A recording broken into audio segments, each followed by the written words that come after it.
Olá pessoal, tudo bem? Sejam bem-vindos a mais um vídeo aqui no meu canal, onde nós vamos hoje recapitular a lição da Escola Sabatina que estudamos ao longo dessa semana. Muito bom ter a sua companhia. Eu estou aqui na Fazenda Maranata, em Sentinela do Sul, no Rio Grande do Sul, e os próximos dias vamos estar aqui e daqui vamos estudar a lição da Escola Sabatina com você, tá bem? Estamos aí no 12º sábado e estudamos essa semana sobre a hora da glória, a cruz e a ressurreição. Essa semana a gente foca na morte e na ressurreição de Jesus.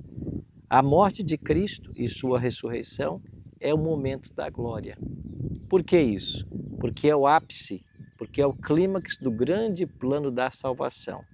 Momento em que Cristo dá a sua vida por toda a raça humana, vence a Satanás e o mal, e quando ele ressuscita, ele vence a morte e garante a todos nós o direito de vida eterna e a ressurreição também dos mortos.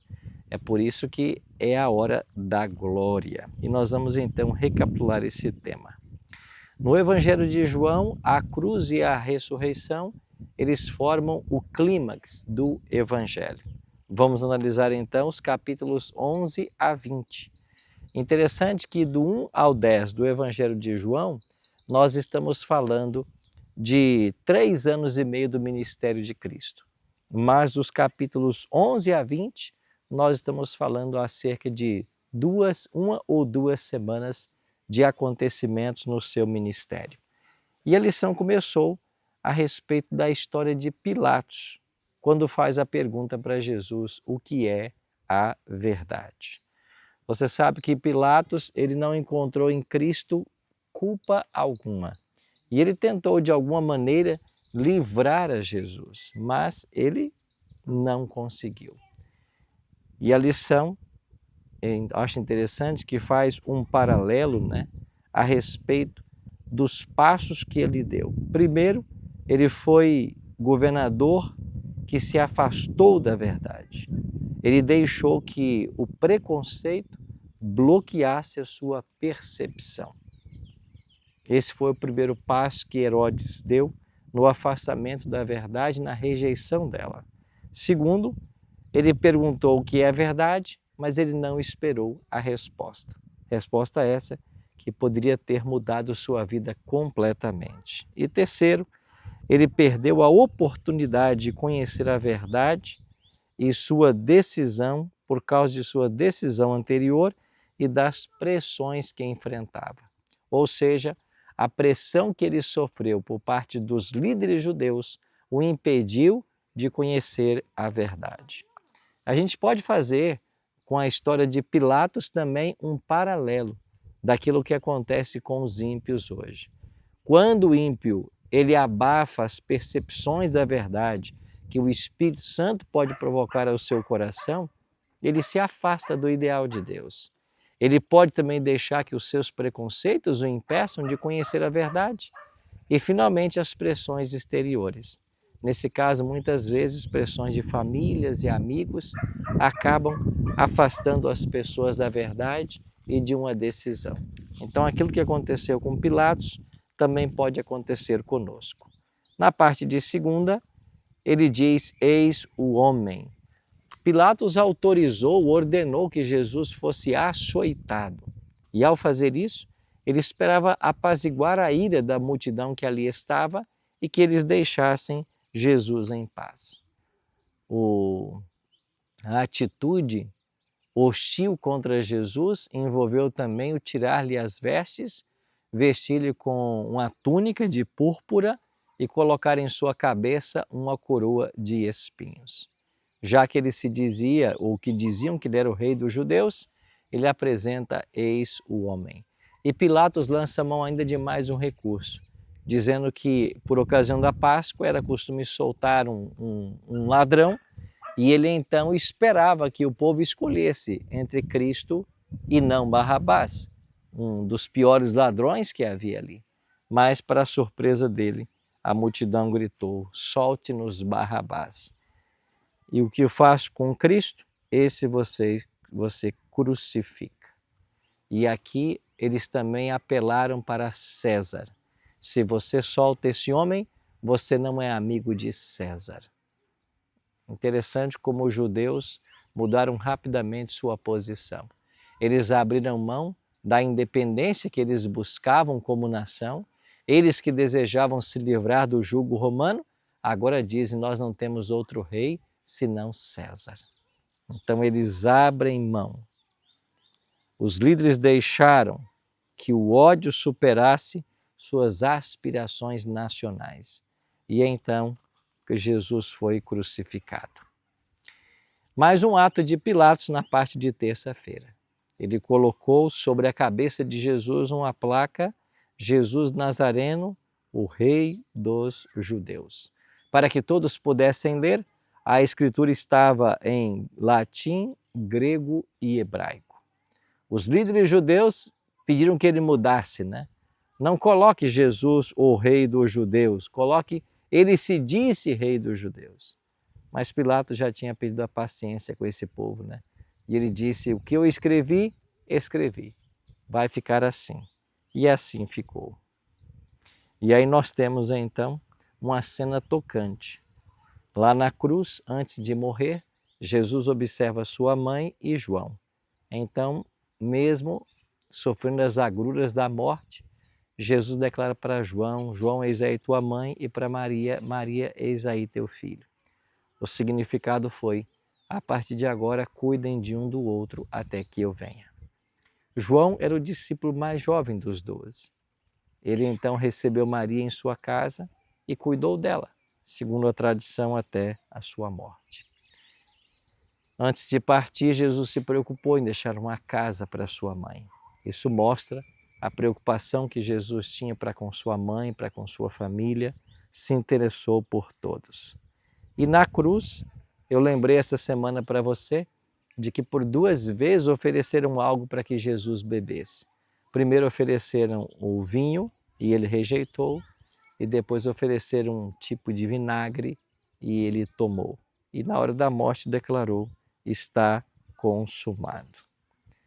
A expressão está consumado, do grego teléo, significa, diz a lição, terminar, completar, executar. Ou seja, eu completei a missão para a qual eu vim. Viver uma vida sem pecado e morrer uma morte expiatória. Deu sua vida na cruz. Alguns dizem que essa expressão também pode significar está pago. O preço que o pecado exigia, ele foi pago agora na cruz. Na parte de sexta-feira, eu queria aproveitar e já ler com você, tem um pensamento bem interessante do Desejar de Todas as Nações, na página 610, onde Ellen G. White diz assim: para os anjos e os mundos não caídos, a frase está consumado teve profundo significado. A obra da redenção havia sido realizada tanto para o nosso benefício quanto para o benefício deles. Ao ler essa expressão, eu fiquei me perguntando, né? Para o benefício da humanidade, a gente entende, né? Que Jesus deu sua vida para salvar a todos nós. Mas para benefício dos anjos, qual foi o benefício que eles tiveram? Eu fiquei pensando. E aí eu me lembrei de que 1/3 dos anjos dos céus, eles foram expulsos de lá por causa de sua rebelião. Deus agiu com justiça em todos os momentos. E quando ao fim Satanás for destruído, essa 1/3 parte dos anjos e todos os ímpios, terá ficado claro a misericórdia de Deus e também sua justiça. Inclusive, nós vamos na próxima lição, no ano que vai chegar, estudarmos sobre o amor e a justiça divina. Mas eles foram beneficiados nesse sentido, de que todo o universo tinha claramente diante de si a justiça de Deus, ao declarar: está consumado. Depois nós vimos a experiência do túmulo vazio. E nessa experiência nós vemos aqui mais um desdobramento do plano que Deus tinha para salvar o homem. Quando findou a tarde de sexta-feira, aquela sexta dia 15 de Abib, do ano 31, antes que os últimos raios do sol poente curvassem ou desaparecessem de Jerusalém, Jesus já dormia no sepulcro de José. Interessante que o sábado não é apenas mais símbolo da criação. O sábado agora também é símbolo da redenção. Jesus criou o mundo em 6 dias e descansou. Jesus concluiu sua obra no 6º dia da redenção e também descansou. As 24 horas completas daquele sábado foram passadas em repouso na sepultura de José. Interessante que Jesus morreu, o sepultamento dele foi feito às pressas, porque o sábado estava chegando. E você sabe que o sepultamento aconteceu por causa de 2 homens, José de Arimateia e Nicodemos, que haviam tido contato com Jesus, mas não haviam publicamente o aceitado. E eles esperavam, e eles não fizeram isso, um dos motivos é que eles pensavam que com sua influência eles pudessem ajudar no Sinédrio, de alguma maneira, o ministério de Cristo, ou evitar que ele fosse preso ou prejudicado. Mas agora, Nicodemos e José de Arimateia, eles tomam essa decisão. E Nicodemos, ao ver Cristo ser crucificado, ele vai se lembrar das palavras que um dia ele ouviu de Jesus, naquela entrevista, numa noite, lá no Jardim das Oliveiras, ou no Monte das Oliveiras. Quando Jesus disse, Nicodemos, quando o Filho do Homem for levantado à terra, a todos atrairei a mim. Isso aconteceu exatamente quando a cruz foi levantada e Nicodemos presenciou a cena. E foi ali que ele viu o cumprimento daquelas palavras e isso tocou-lhe o coração. E ele, a partir de então, publicamente declarou sua fé em Cristo. João 27:10 mostra que quando as mulheres chegaram ao sepulcro, ali os lenços mortuários estavam dobrados e sinal de que Jesus ali não mais estava. Maria Madalena, ela, quando vê o sepulcro vazio, ela corre para os discípulos e lá chega com a notícia dizendo, levaram nosso Senhor. Ela não havia percebido ainda que Jesus havia ressuscitado. Ela simplesmente disse, levaram o corpo do nosso Senhor. Depois Pedro e João chegam e eles testemunham a mesma coisa. E eles foram tardios em compreender que Jesus falara da sua morte e ressurreição. E é somente depois que Jesus aparece para eles, terminado aquele domingo, na noite de domingo, que biblicamente já é segunda-feira, depois que Jesus aparece lá para os 2 discípulos no caminho de Emaús, ele volta para Jerusalém e aparece para os discípulos em Jerusalém, e é ali que eles têm uma prova cabal da ressurreição do Senhor. E na parte de quinta, a lição terminou com a linda experiência de Maria. Maria, depois que Pedro e João saem do sepulcro, ela volta para ali e por um tempo ela fica chorando, ela vê agora 2 anjos dentro do sepulcro e os anjos perguntam para ela, por que você está chorando? E ela disse, levaram o meu Senhor. Aonde vocês o colocaram o corpo? Eu fico pensando nessa atitude de Maria, Ela estava disposta a tomar o corpo de Jesus e dar a ele um sepultamento digno. Aonde vocês o puseram? Ela estava pensando ainda que alguém havia levado o corpo de Jesus. Até que ela encontra-se com um homem a quem ela julga ser o jardineiro. E o jardineiro faz para ela a mesma pergunta, por que você choras? E ela responde exatamente a mesma coisa. E então Jesus a chama pelo nome, Maria. E quando ela ouve a voz de Cristo chamando o seu nome, então ela reconhece que é o Senhor. Jesus disse, não me toques ou não me detenhas, ainda não subi ao Pai. Ele não havia ido aos céus ainda. mas antes que fosse aos céus, ele parou para dar atenção a esta mulher pecadora. Essa revelação transformou o mundo. Maria percebeu que era Jesus ressurreto. Ela vai agora e dá o seu testemunho de que Jesus está vivo. Interessante que o testemunho de Maria muda, né?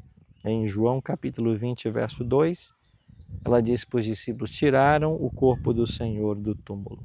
Mas em 20:18 ela já diz: eu vi o Senhor.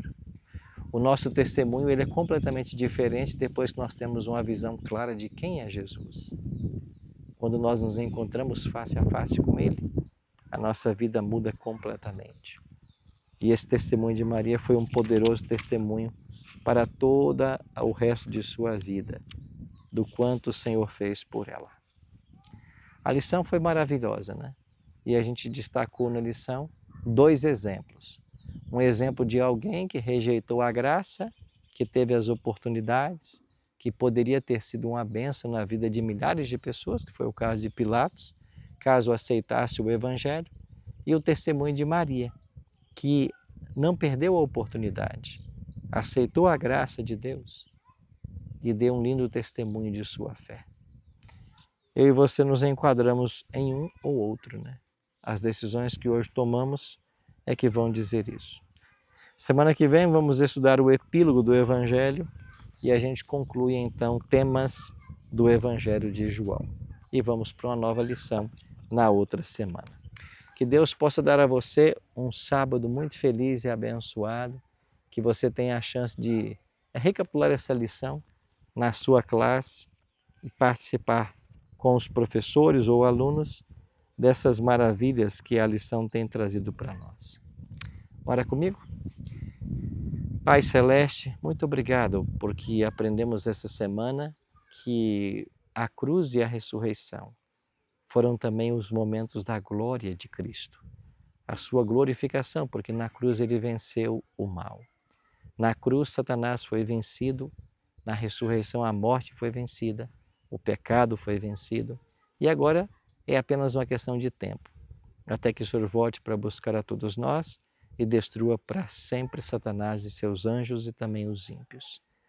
Fica conosco, Pai, ao longo desse sábado, nos dê um dia feliz e que a Tua graça continue operando em nossa vida a salvação que nós tanto precisamos. Pedimos isso em nome de Jesus. Amém. Muito obrigado, amigos, por esses minutinhos, né, que passamos juntos hoje. Não se esqueça de se inscrever no canal e se você gosta desse conteúdo, também partilha esse conteúdo com outras pessoas e a gente se encontra aí no próximo vídeo. Um abraço carinhoso.